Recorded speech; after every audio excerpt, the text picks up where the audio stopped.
It is now Gerard Kennedy's turn. Thank you, merci. Bienvenue à tout le monde et je veux remercier pour votre attendance, votre intérêt. So it's really, really important you're here today, and I see some familiar faces. I see some faces I know that have worked really hard to keep the Liberal cause going forward. And what matters, I think, today is that we're going to be here together as a family, being honest. I grew up, like Eric, in a community of about 6,000 people. And people set their, I guess, their BS detector fairly high. And it's time for us to be honest with ourselves, with Ontario, because there's a job that's essential for us to do, and we've gotten a little bit away from it. The reason people hire Liberals is not because of our charm and not because we're in any way entitled. But just like in a small town, there's a need to get along, in the case of a whole province, to drive a consensus. And a consensus is not the lowest common denominator. It's finding the thing that people really need and bringing it together in a way that people can recognize that they're included. And at the end of the day, even though everybody doesn't feel it's 100% theirs, they feel it's something they can relate to. And in this world we have today, where we don't know for sure that we're going to be able to offer the same opportunities to the next generation as we did to the last, we've got all kinds of things happening beyond our fingertips, beyond our controls. It's even more important that we, the Liberal Party, are capable of working together. When I see what we have to do in rural Ontario, where we are today, I see the essence of our particular challenge. We have to earn back respect. And if people in this room are being completely honest, some of them aren't completely happy that we didn't listen as well, connect as well, bring people in as clearly and as we should have, as some of the people out there are as well. But it's my conviction that our basic mandate, the way we brought in family health teams to serve people in this community, the way that we turned around Ingersoll and brought in now 3 shifts of jobs, the way we brought new jobs to Woodstock, the way we can have a plan that affects all of the rural areas positively, we are capable of renewing ourselves with all your help. Thank you. Merci.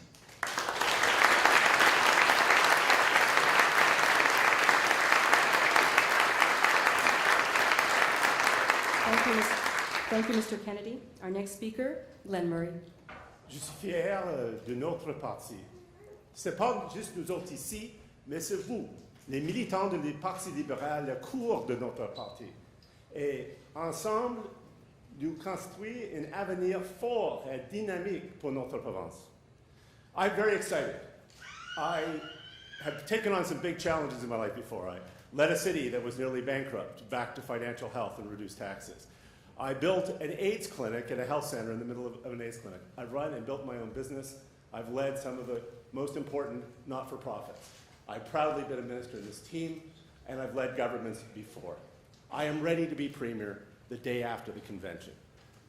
But what we need are not just big words and big Liberal values. We need workable ideas. And the people we need to connect with most are middle and modest income Ontarians. And we will do that by fixing the tax system. The average household income now in Ontario is $70,000 after taxes. And our middle class, the people we represent as Liberals, have not benefited fully from this recovery or this new economy. I will shift the tax system so about $2 billion in taxes goes back to families. Here in Ingersoll, that means 60% of families would get a tax cut, somewhere between $300 and $1,000. We need to put money back in the hands of middle class so they can help boost the economy. 70% of jobs require a university or college education, but 100% of middle class jobs require a university or college education. My no money down tuition policy changes it, so it makes it more affordable and makes it easier for students and families to pay it so that middle class families can have middle class kids. And finally, our new economy, and we have to change our direction here. We need a new fiscal policy, one that grows the small businesses in rural and urban Ontario that are so essential. And that's why those small business tax cuts will create a $2 billion pool of capital for farmers and business people to kickstart those jobs that are half the jobs are being created by those companies. Thank you so much. Merci beaucoup.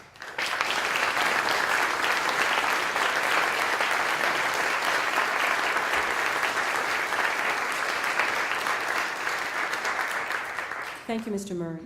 The final opening statement is from Sandra Pupatello. Thank you so much. Ladies and gentlemen, I am delighted to be here. I'm delighted to be here as a candidate for the leader of the Ontario Liberal Party. Je suis si contente d'être ici à Ingersoll, pas juste pour les francophones ou les anglophones ou les allophones, pour tous les libéraux. Je veux parler de le futur de notre parti. I want to say clearly why I'm here. Look at this fantastic bench of candidates we're putting forward for the Liberal Party. I'm delighted to be part of that. So why me? I just want you to remember 3 things about me as you go about your business of choosing the leader for this party. And the first is that I'm about jobs and the economy. That's what I'm talking about, and proud to do so. I believe that when our economy is strong, everything else follows. All of the funding we need for our seniors that Deb's been so aptly taking care of, that's how we do it with a strong economy. How do we bring our kids through the school system? Because we have a strong economy. Whether we are in Catherine's backyard in Cambridge, or if we're in Laurie's backyard in Elgin County like we were last evening, people are talking about jobs and want the security of a job. And Barry, you and I both know we want that in Windsor.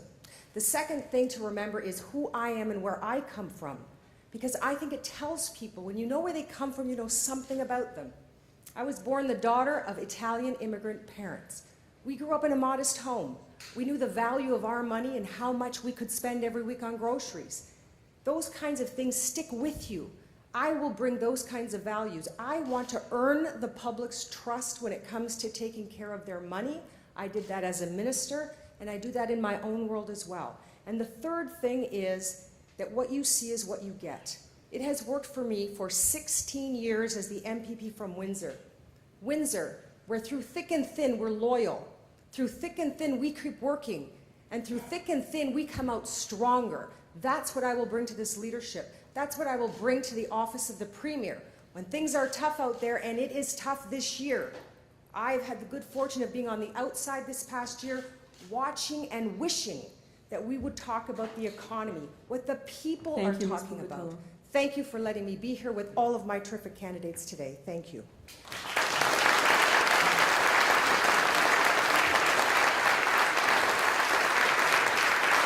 Thank you.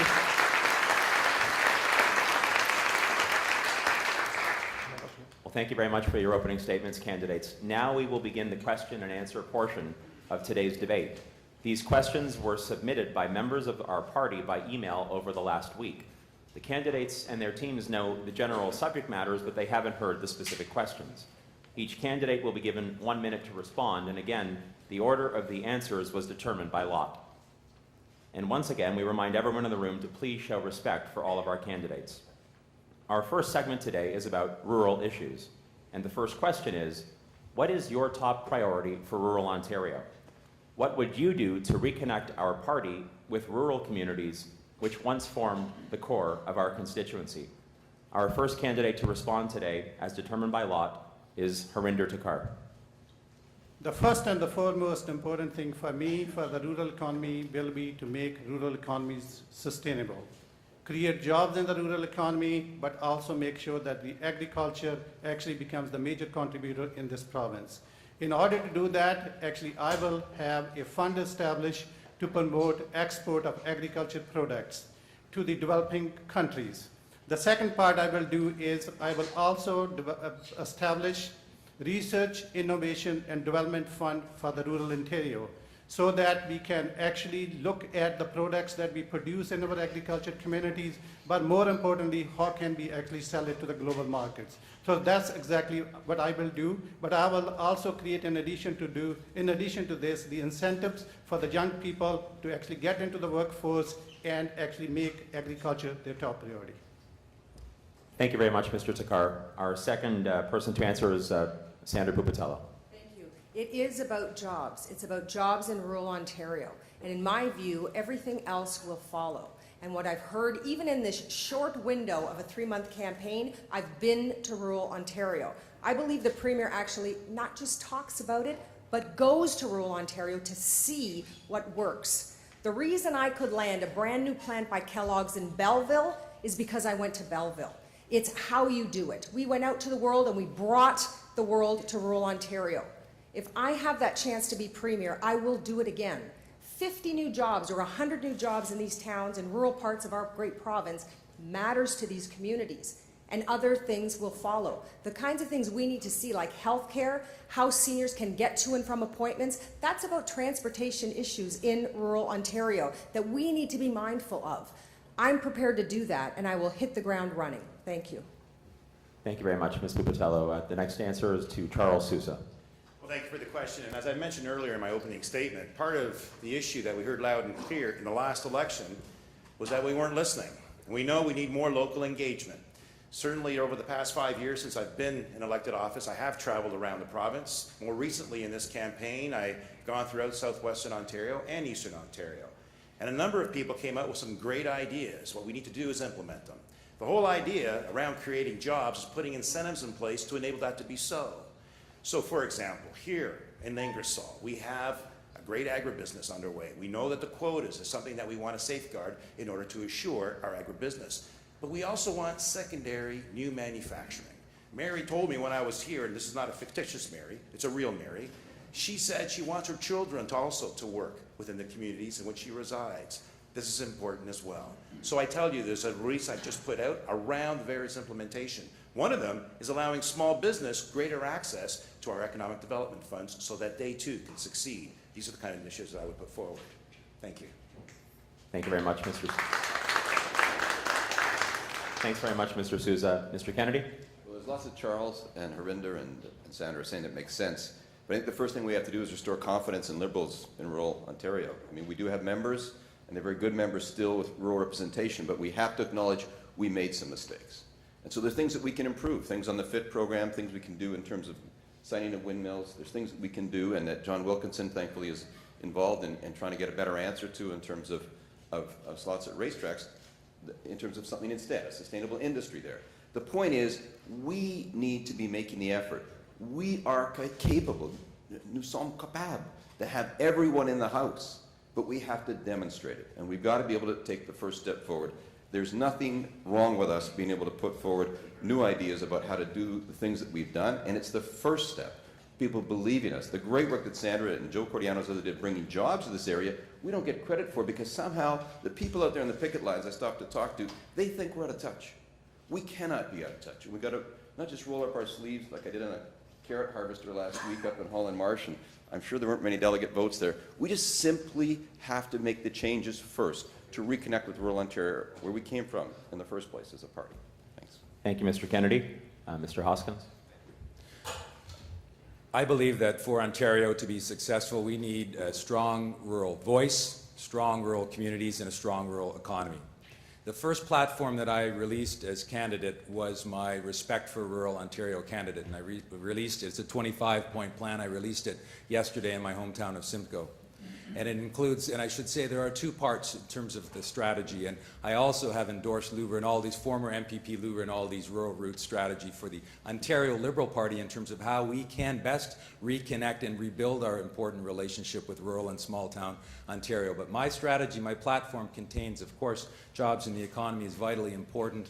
It includes a youth employment strategy. 80% of the young people that leave our small towns in our rural parts of this province, 80% of them who leave for higher education don't come back. We need to create the conditions so that small, medium, and large-sized businesses can thrive. That includes farming, but it includes much more than that. Thank you.